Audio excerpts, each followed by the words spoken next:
देखिए, ये लड़ाई उससे बहुत आगे जा चुकी है। जी। ये लड़ाई अब 80 बनाम 20 की हो चुकी है। उसको अपनी सियासत की रोटी जिस अंदाज में सेकना हो सेके, हमको उसकी कोई फिक्र नहीं है। ये हमारा देश है। देखिए, नाम बदलने वाली जो परिपाटी है, ये हमारे समझ से बहुत अच्छी नहीं। ये तो विकास क्या मतलब मियाँ बाजार को माया बाजार कर दिया जाए। वो विकास है। कुरान की एक लाइन है, इसको कहते हैं कि हुदल लिन्नास, यानी ये जो कुरान है ये पूरी दुनिया के लिए एक हिदायत का समान है, या उसमें जो बातें लिखी हैं वो किसी एक खास मजहब के लिए नहीं होती है। और ये लाइन कम से कम उन सभी कट्टरपंथियों को पढ़नी चाहिए जो एक खास चश्मे से इसको देखते हैं, चाहे वो मुसलमानों में हो चाहे वो हिंदुओं में हो। और अब जबकि सूबे के मुख्यमंत्री योगी आदित्यनाथ मंच से ये सरेआम कह रहे हैं कि ये जो चुनाव है ये 80 बनाम 20 का है, ऐसे में ये जो लाइन है ये और कुछ गहरी और चौड़ी होती दिख रही है। और हम इस वक्त हैं पूर्वी उत्तर प्रदेश के गोरखपुर में, जहां से आते हैं सूबे के मुखिया मुख्यमंत्री योगी आदित्यनाथ, और यहीं पर है गोरखनाथ मंदिर जिसके वो उत्तराधिकारी हैं। और गोरखनाथ मंदिर के और इमामबाड़ा भी है यहाँ पर, जहाँ सबसे पुराना इमामबाड़ा है, जिसके आसपास का जो मार्केट था वो मियाँ बाजार के नाम से जाना जाता था, जिसको अब माया बाजार कर दिया गया है। इसी प्रकार तमाम मोहल्ले और शहर हैं जिनके नाम बदले जा रहे हैं। और हम गोरखपुर में कुछ लोग हैं, हम आए थे मिलने यहाँ पर, उनसे रैंडमली एक बात करेंगे कि ये जो लाइनें इतनी गहरी होती जा रही हैं, समाज में चौड़ी होती जा रही हैं, उसको गोरखपुर के जो वासिंदे हैं, जो रहने वाले हैं, वो किस नज़रिए से देखते हैं और उनका क्या कहना है। तो जनाब, सबसे पहले हम बात करते हैं आपसे, चलिए कि क्या, सबसे पहले तो आपका परिचय जानेंगे, उसके बाद बात करते हैं। मेरा नाम मंजूर आलम है और गोरखपुर में एक दरगाह है मुबारक खां शहीद, मैं उसका मुतवल्ली भी हूँ। और बाकी क्या, बाकी तो यही परिचय है मेरा। ये सर गोरखपुर अब जहाँ से आते हैं, ये तो पूरे उत्तर प्रदेश में तो है ही है, अब भारत में भी इसकी पहचान है ही है, इसको कोई छुपा नहीं हुआ। मुख्यमंत्री साहब यहीं से आते हैं, चुनाव सिर पे हैं। और अब जिस तरह से भाषण दिए जा रहे हैं मंचों से, और एक, मैं सीधे सीधे कहूँ कि एकदम हिंदू मुस्लिम में बांट के चुनाव लड़ा जा रहा है, और खुद 80 बनाम 20 की बात कही जा रही है। क्या जो बुद्धिजीवी वर्ग है, कहीं ये बात कहीं दिल में चुभने वाली नहीं है कि जो एक ताना बाना और गंगा जमुनी तहजीब की हम बात करते हैं, उससे ये जो पूरा कैनवस पर जो रंग दिख रहा है वो अलहदा दिख रहा है, कुछ अलग दिख रहा है। देखिए, ऐसा है, योगी आदित्यनाथ जी या गोरखनाथ मंदिर और मठ, हमारे समझ से ये दोनों इस वक्त तो एक हैं, लेकिन ये है कि मठ का विचार कभी ऐसा नहीं था कि गोरखपुर में अलग अलग धर्मों को बांट के रखा जाए। जो हमारा गोरखनाथ मठ है, इसका ये विचार कभी था नहीं। और मौजूदा मठाधीश जो हैं, उनका व्यक्तिगत विचार थोड़ा सा हो सकता है मठ के विचार पर हावी हो, लेकिन शहर गोरखपुर का व्यक्ति मठ को आस्था की नज़र नहीं, से लेकिन उनका देखता है। व्यक्तिगत विचार कहाँ रह गया? अब तो ये एक विचार, उनका विचार ही तो अब हमको लग रहा है कि उत्तर प्रदेश में पार्टी का विचार बनता जा रहा है, उसी हिसाब से चीजें आगे बढ़ रही हैं, और उसी पैटर्न पर, उसी ढर्रे पर चुनाव हो रहे हैं। देखिए, ऐसा है, हम फिर वही बात कहेंगे कि पार्टी एक अलग चीज़ है। आज हमारे मठाधीश योगी आदित्यनाथ जो हैं, अभी मुख्यमंत्री उत्तर प्रदेश भी हो गए हैं। मठाधीश हमारे मठ के ही हैं, भाजपा से बिलोंग कर रहे हैं। लेकिन ये सब चीज़ गोरखनाथ मठ से बिलोंग थोड़ा ही कर रही है। मठ अपनी जगह है, मठ के विचार अपनी जगह है। मठ आज तो पैदा नहीं हुआ है। मठ तो आज काफी पुराना है। आज भाजपा है, हम्म। मठ तो उसके पहले का है। मठाधीश वहाँ पहले रहे हैं, महंत पहले रहे हैं, उनके अपने विचार पहले रहे हैं, गोरखपुर पहले रहा है। लेकिन उस विचारधारा के फॉलोअर तो बढ़ रहे हैं ना। देखिए, फॉलोवर्स को आप ऐसे कैसे जज कर सकते हैं? हमारे पिताजी का कुछ और था विचार, हमारा कुछ और विचार है, हमारे पुत्रों के विचार कुछ और होंगे। तो ये तो जनरेशन टू जनरेशन चेंज होगा ना, ऐसे आप कैसे कह सकते हैं? मठ का अपना विचार जो है वो सबको साथ लेकर चलने का था। लेकिन अब तो वो थोड़ा सा उसमें कुछ वो दरकता दिखाई दे रहा है वो विचार। नहीं, हमारे जो गोरखपुर के पुराने लोग हैं, उनके विचार अब भी वही है। वो मठ को आज भी श्रद्धा की नजर से देखते हैं। धर्म अलग अलग हो सकता है, लेकिन ईश्वर एक ही है। अच्छा, आप ये आप देख रहे हो कि आज भी जो लोग हैं वो तमाम चीज़ों के बावजूद उनका ये कहना है कि जो विचार है, जो आपसी जो ताना-बाना है, वो उतना ही मजबूत है।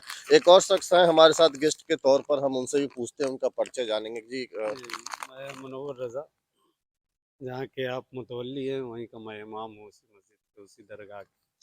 ये जो इस बार इस तरह से जो चुनाव हो रहे हैं और गोरखपुर अब तो ये भी हो गया कि यहाँ से वो चुनाव लड़ेंगे या तमाम चीज़ें हैं, तो इसको किस नज़रिए से आप देख रहे हैं? आपको लग रहा है कि वो जो कुछ साल पहले स्थितियाँ थी अब वो नहीं रह गई हैं या कुछ थोड़ा-सा मनमुटाव थोड़ा-सा बढ़ गया है समाज में? तो गोरखपुर के जो हालात हैं, जैसे यहाँ लोग रहते हैं और जो मामूलात है, कभी ऐसा कुछ सामने नहीं आया कि जिसमें लोगों का मनमुटाव सामने हो या हम लोगों का विचार सामने आए। लेकिन फिलहाल जो हमारा काम है, हम लोग मज़हबी लोग हैं और हमारे सियासी कायदीन अलग हैं।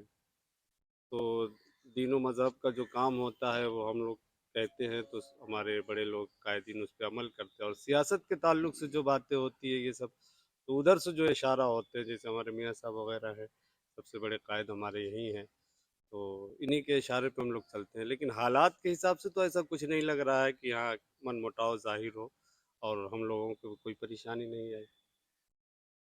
सर आपका जो परिवार है वो किसी परिचय का गोरखपुर में मोहताज नहीं है और आप खुद भी इस पूरी बात को थोड़ा-सा और विस्तार से हम चाहेंगे कि आप इस पर प्रकाश डालिए। आपने चीज़ों को देखा भी है, आप बढ़-चढ़ के सामाजिक के सरोकार से जुड़े भी रहते हैं। क्या चीज़ें अभी भी वाक़ई उतनी ही बुकिश हैं, मतलब किताबों के अनुसार है गंगा-जमुनी तहज़ीब की जो बात हो रही है वो भी तब जब किसी सूबे के मुख्यमंत्री मन से ये कहते हों कि चुनाव 80 बनाम 20 का है। तो आपको लगता नहीं है कि वो जो परिपाटी पहले से चली आ रही थी उसमें और मौजूदा हालात में जो रंग है, वो थोड़े-से उसमें देखिए साहब, जहाँ तक कि गंगा जमनी तहजीब की बात है वो आज भी यहाँ कायम है। यहाँ का हिंदू और मुसलमान आज भी एक है, पहले भी एक था। एक अंग्रेजी में कहावत है कि all is fair in love and war. वही हालात पॉलिटिक्स की और पॉलिटिशियंस की। अपने हिसाब से कोई भी पार्टी, मैं किसी एक खास पार्टी को नहीं कह रहा हूँ, कोई भी पार्टी जिसको जहाँ सूट करता है वो उसको वहाँ फिट कर देती है। और उसको अगर ये 80-20 सूट कर रहा है तो वो कर रही है। जो मैंने कहा अभी अंग्रेजी की कहावत everything is fair in love and war, वही पोजीशन इस पॉलिटिक्स की है।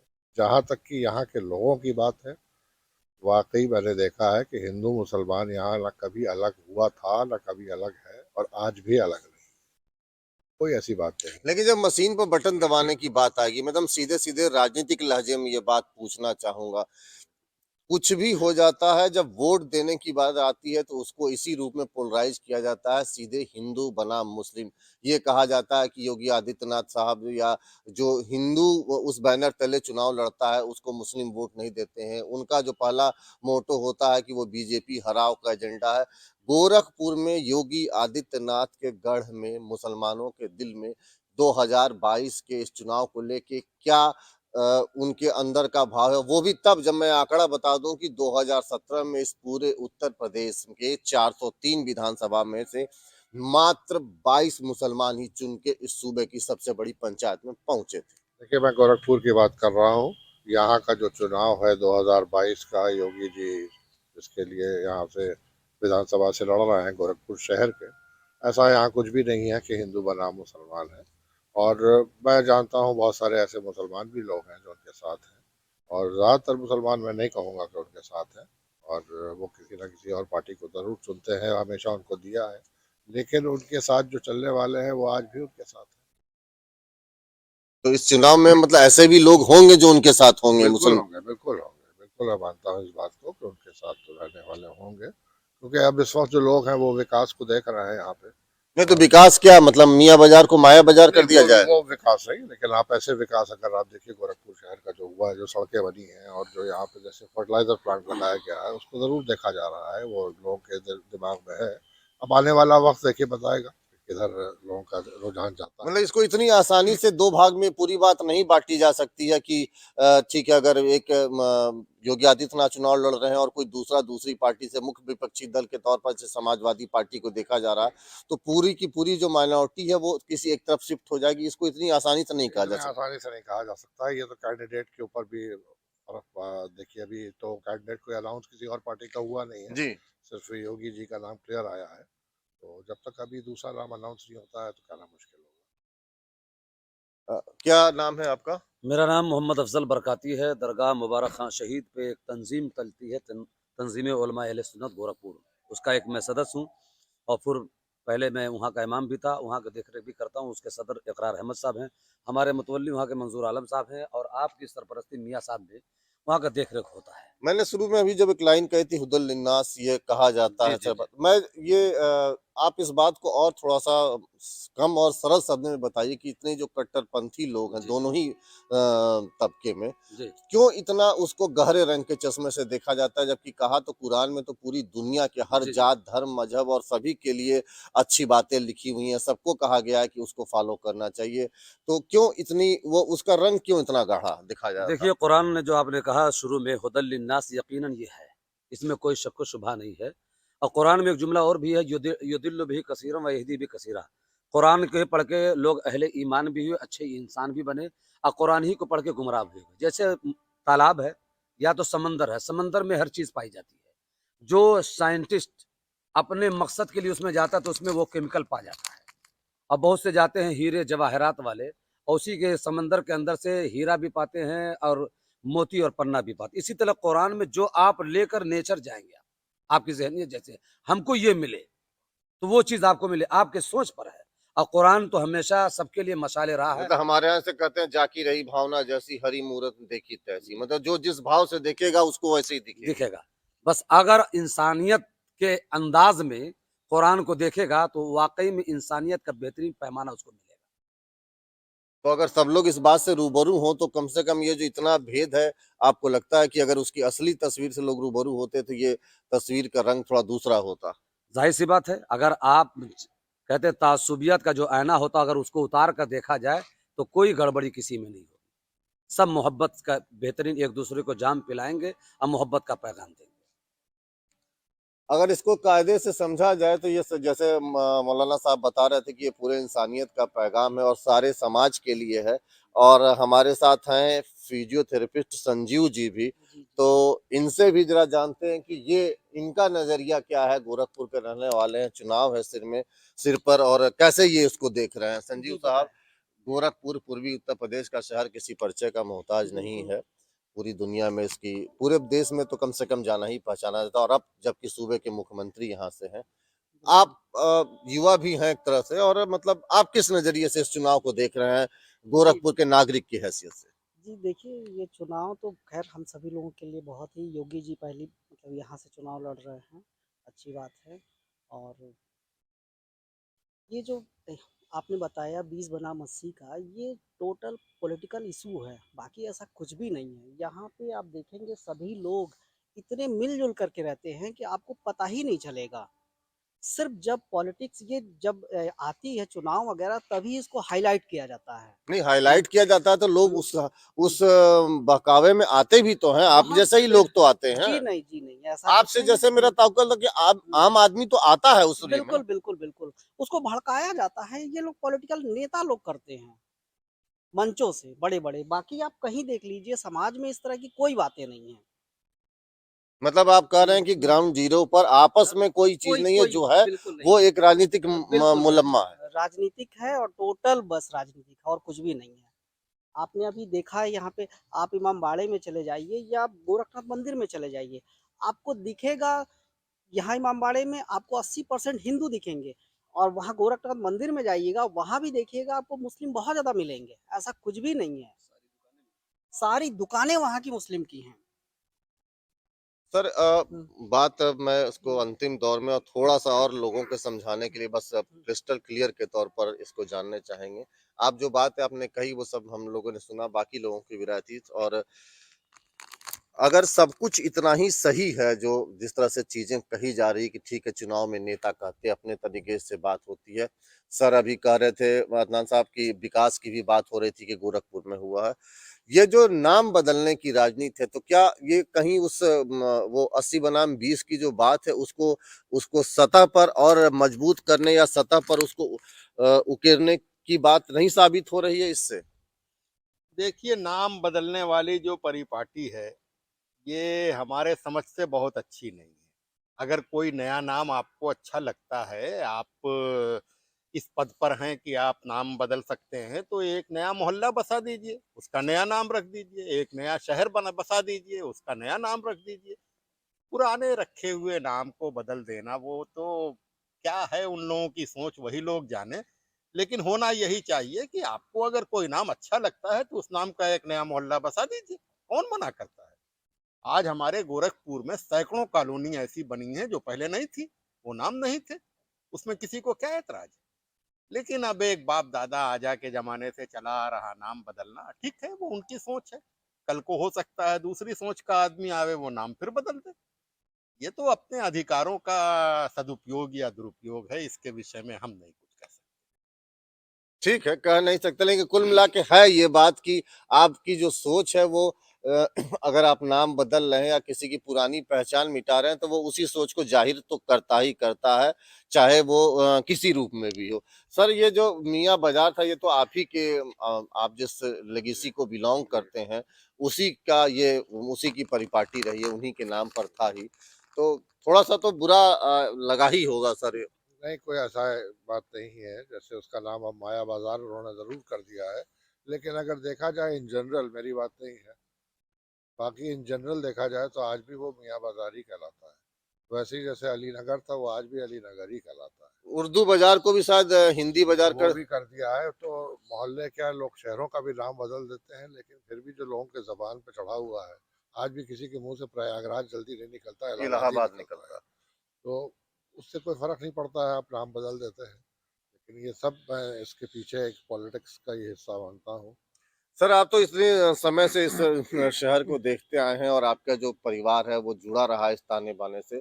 वो जो यहाँ कहते हैं कि सबसे पुराना इमामबाड़ा है, जी, वो जी, वहाँ भी एक धूनी है, हमेशा जलती रहती है। गोरखनाथ मंदिर है, जी, इनके रिश्ते बड़े मजबूत हैं या जी, थे, जी। मैं है कहूँ कि थे कहूँ।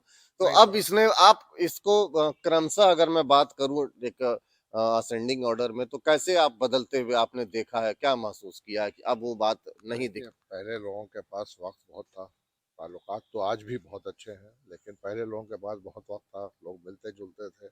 मेरे बाप-दादा खुद महंत जी के यहाँ आना-जाना, उनका यहाँ आना-जाना था। अब वो सिलसिला टूट गया है और कोई और वजह नहीं है, शायद वक़्त की कमी है।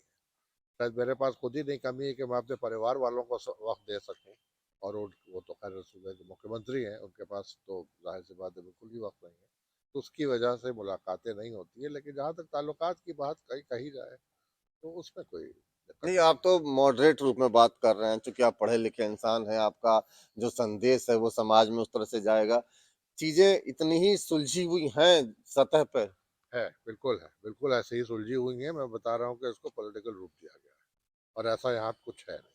पॉलिटिकल से यहाँ पे सीन इस तरह का है कि जिसको जो सूट करता है, वो उसका इस्तेमाल करता है। अदरवाइज़ अगर यहाँ देखा जाए, तो ज़मीनी हकीकत है कि हिंदू मुसलमानों को यहाँ पे दिक्कत नहीं। इस कड़ी का एक आखिरी सवाल, राधा मोहन अग्रवाल साहब यहाँ सदर विधानसभा से अभी विधायक हैं, जिसकी सीट पर अब योगी आदित्यनाथ यहाँ से चुनाव लड़ रहे हैं।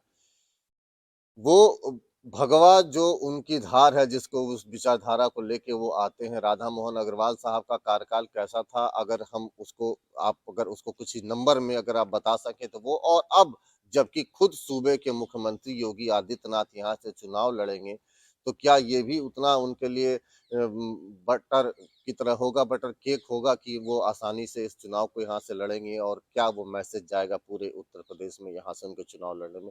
इस पूरी बात को कैसे देखते हैं? देखिए, राधा मोहन दास अग्रवाल जी यहाँ पे कई बार रह चुके हैं, एक बार नहीं, उनको का शायद मेरे ख्याल से 4 बार उनका टेन्योर यहाँ रहा है, और बहुत अच्छा कार्यकाल रहा है। उन्होंने जनता के बीच में वो रहे हैं, उनके परेशानियों में हर जगह खड़े रहे हैं।